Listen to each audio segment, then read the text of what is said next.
Hi, I'm Kirsty Maynor, CEO of the Firefly Group, and this is a bonus video from the Firefly Online Learning Library. Today I want to talk about the 5 behaviours of a cohesive team. This is a model based on the work of Patrick Lencioni, author of 5 Dysfunctions of a Team, created by Wiley, and it's one that we use heavily with clients when we're looking at how to create a shift in team dynamics, because it gets right to the very heart of what it takes to collaborate with other people, and that is vulnerability-based trust.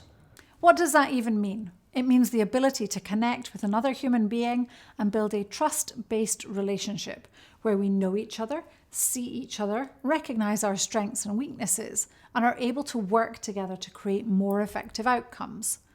So often in organizations and in wider life, we see people trying to do things together when they don't actually have a basic understanding of who they're working with. What I see time and time again is that when you don't know and understand who you're working with, it's so easy for assumptions to kick in.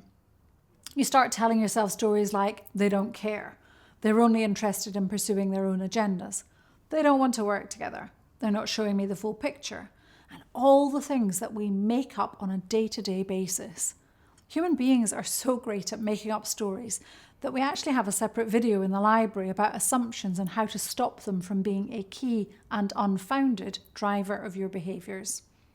However, for today, I really want to focus on these behaviours of cohesive teams.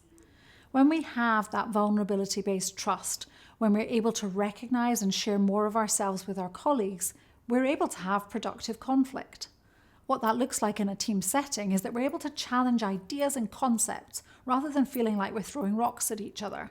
And that matters, because if you're in a meeting or if you're in a challenging situation and you know that you have the trust of your colleagues, then when they challenge your thinking, you're less likely to take it personally and assume that they're out to trip you up.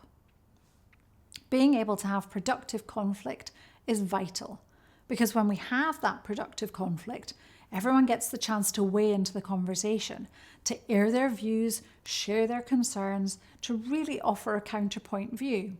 And from that, we can get to collective commitment, which is when everybody has had the chance to have their say and is then willing to commit to the way forward. They may not always have agreed with it, and that may not be their preferred path of action, but because they've had the chance to contribute their thinking, they're much more willing to commit. When, as a team, you have the collective commitment and you've all agreed with the way forward on something, you can then have peer accountability.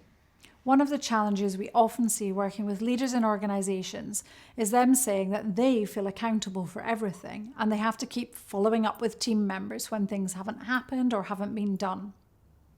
When you have the collective commitment that I mentioned a minute ago, you have peer accountability.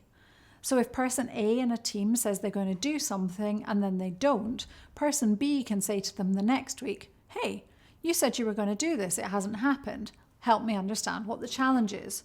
Rather than the person who's in the management role or the leadership role as the boss having to constantly hold people to account. That then creates more leadership capacity and potential for doing some of the most strategic thinking things, but it also means you start to build more cohesion within the team. And finally, when you do that, you create different results. Your outcomes will improve and shift. Now, of course, it's very easy to talk about as a model, but the reality is that in practice, it's a bit more difficult. And it really does start with that vulnerability-based trust. It's why in our Courageous Leadership course, we look at the elements of vulnerability and we look at trust, and we draw very heavily on the work of Dr. Brené Brown, who I trained with in 2014. We believe her work and Patrick Lencioni's dovetail very nicely together. Patrick Lencioni shows how vulnerability-based trust is the foundational behaviour in creating team cohesion. Brené Brown's work helps you to put that into practice.